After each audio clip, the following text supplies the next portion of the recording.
Hola, bienvenidos a este video donde haremos un resumen sobre los documentos a revisar previo a la primera sesión de CETA en Jalisco, fase intensiva del ciclo escolar 2022-2023, lo cual nos permitirá analizar el instrumento que vamos a utilizar para el diagnóstico de inclusión, equidad y participación. Ambos documentos están basados en el Índice de Inclusión. El documento Index for Inclusion, o bien Guía para la Educación Inclusiva desarrollando el aprendizaje y la participación en los centros escolares, es un conjunto de materiales de apoyo para la autoevaluación de todos los aspectos de un centro escolar, incluyendo las actividades en el recreo y las aulas, así como en las comunidades y en el contexto en las que se encuentran. El Index fue realizado en el año 2000 por Tony Booth y Mel Anscough y está conformado por 3 dimensiones: establecer políticas inclusivas, crear culturas inclusivas y desarrollar prácticas inclusivas. El primer documento es el Anexo 1, es un documento de la SEP del año 2018, titulado Estrategia de Equidad e Inclusión en la Educación Básica para alumnos con discapacidad, aptitudes sobresalientes y dificultades severas de aprendizaje, conducta o comunicación. El segundo documento es una ficha CTK llamada Estrategias para promover la inclusión en la escuela, que fue implementada en el ciclo escolar 2020-2021. Comenzaremos con el documento de aprendizajes clave, ya que nos da un panorama muy amplio sobre lo que es toda esta estrategia y no solo pues lo que es el instrumento, así que vamos a analizarlo. El primer apartado es el contexto y principios de inclusión. Nos habla de los fundamentos jurídicos y a su vez los divide en internacionales y nacionales. En los internacionales se menciona la Declaración Universal de los Derechos Humanos, Convención sobre los Derechos del Niño, Convención sobre los Derechos de las Personas con Discapacidad y la Agenda Mundial 2030 para el Desarrollo Sostenible. En los fundamentos jurídicos nacionales se menciona la Constitución Política de los Estados Unidos Mexicanos, la Ley General de Educación, la Ley General de los Derechos de las Niñas, Niños y Adolescentes y la Ley Federal para prevenir y eliminar la discriminación. Posteriormente, nos aborda los fundamentos teóricos, haciendo una definición clara de dos conceptos. El primero es la educación inclusiva. De acuerdo con la UNESCO, la educación inclusiva garantiza el acceso, permanencia, participación y aprendizaje de todos los estudiantes, con especial énfasis en aquellos que están excluidos, marginados o en riesgo de estarlo. Mientras que la educación especial tiene como propósito identificar, prevenir y eliminar las barreras que limitan el aprendizaje y la participación plena y efectiva en la sociedad de las personas con discapacidad, con dificultades severas de aprendizaje, de conducta o de comunicación, así como aquellas con aptitudes sobresalientes. El documento nos presenta una tabla para identificar los términos correctos e incorrectos para referirnos a las diferentes discapacidades. Por ejemplo, persona con discapacidad es un término correcto, mientras que decir minusválido o enfermito, pues obviamente es un término incorrecto. Así, el documento nos va llevando por medio de esta tabla a identificar de los diferentes tipos de discapacidad los términos correctos o incorrectos para dirigirnos a ellos. Posteriormente, nos habla de la transición de la educación especial a una educación inclusiva, haciendo la diferencia entre los conceptos de integración e inclusión. Mientras que en la integración se concibe que el problema es el alumno y requiere de especialistas para atenderlo, en un enfoque de inclusión se busca la equidad y la calidad de la educación, considerando que todos los alumnos, sin importar sus características, necesidades, intereses o capacidades y sus estilos de aprendizaje. Entonces, aquí tenemos una gráfica o una imagen, que nos ayuda a diferenciar estos dos conceptos. Posteriormente, nos habla de un currículum inclusivo y flexible. El planteamiento curricular debe ser lo suficientemente flexible para que, dentro del marco de los objetivos nacionales, cada escuela fomente procesos de aprendizaje que consideren las distintas necesidades y contextos de los estudiantes y así puedan encontrar la mejor manera de desarrollar en ellos el máximo potencial. Posteriormente, el documento nos habla sobre los principios clave de la educación inclusiva. La exclusión no es un problema de los alumnos, sino de las escuelas. Los alumnos deben ser atendidos en entornos inclusivos. Las diferencias en las capacidades de los alumnos no deben representar una barrera, sino una fuente de aprendizaje, puesto que las barreras para el aprendizaje y la participación (BAP) no se refieren a características inherentes al alumno, más bien a las condiciones organizacionales, normativas, administrativas, pedagógicas, físicas y actitudinales. Posteriormente nos habla de las características de las escuelas inclusivas.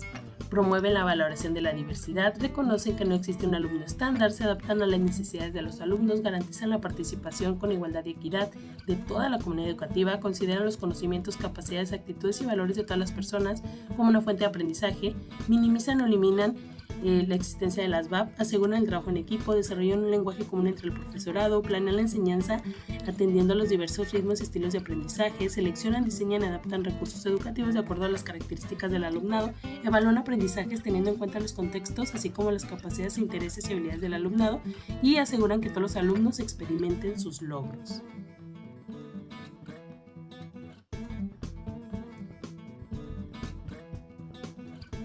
Posteriormente nos habla de las prácticas inclusivas. Menciona 4.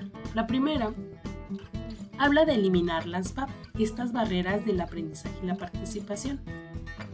Las divide en 3, barreras actitudinales, pedagógicas y de organización. Nos menciona también que es muy importante el término correcto. Se dice, el alumno enfrenta BAP, no que el alumno tiene BAP, porque no es algo que el alumno tenga, sino que es algo del entorno que el alumno está enfrentando.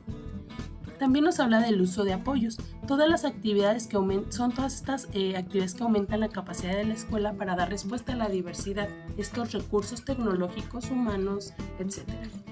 Posteriormente nos habla del DUA, que es un diseño universal de aprendizaje. No hay un alumno modelo, se diseña pensando en todos, está destinado a diferentes usuarios y presenta múltiples formas de representación, múltiples formas de acción y expresión y múltiples formas de motivación. El documento precisa clara y puntualmente pautas y ejemplos de cómo implementar el DUA. Creo que vale muchísimo la pena darle una revisada en esta parte. Posteriormente nos habla sobre los ajustes razonables, que son estas modificaciones y adaptaciones necesarias y adecuadas que no impongan una carga desproporcionada o indebida cuando se requiere en un caso particular para garantizar a las personas con discapacidad el goce o ejercicio en igualdad de condiciones de los demás.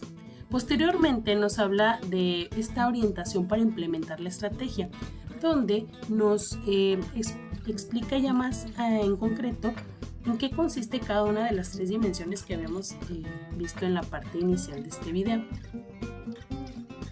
Nos habla de las dimensiones de la educación inclusiva, como habíamos visto eran 3. La primera habla de las culturas.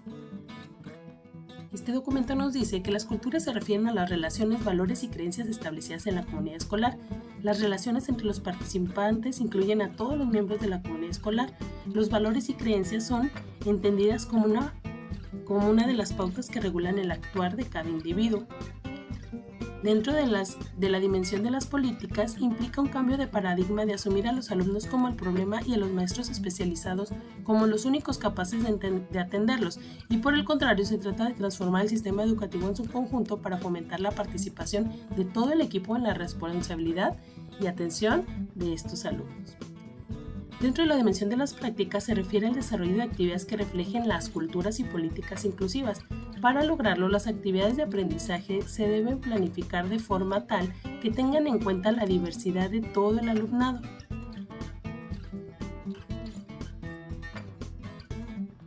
Posteriormente, nos habla sobre el material de trabajo, el cual lo divide a su vez en 2. Primero, la estructura del índice, que viene siendo estas 3 dimensiones, pero a su vez cada dimensión tiene ítems y estos ítems se dividen en subcategorías. Cada sección contiene entre 9 y 14 indicadores, los cuales ayudan a centrarse en las áreas que se desean fortalecer. Las 3 dimensiones señalan la importancia de comprender que la inclusión es un proceso y no un fin.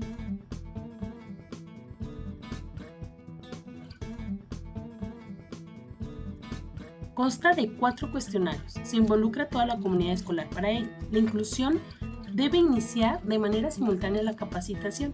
La participación de los padres es importante, por lo que debe existir una responsabilidad compartida.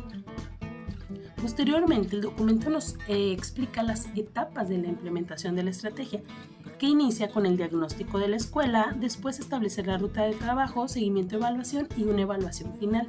Cabe señalar que el documento es muy preciso y muy claro. En cada una de las etapas nos muestra los propósitos, los materiales, el procedimiento y el producto.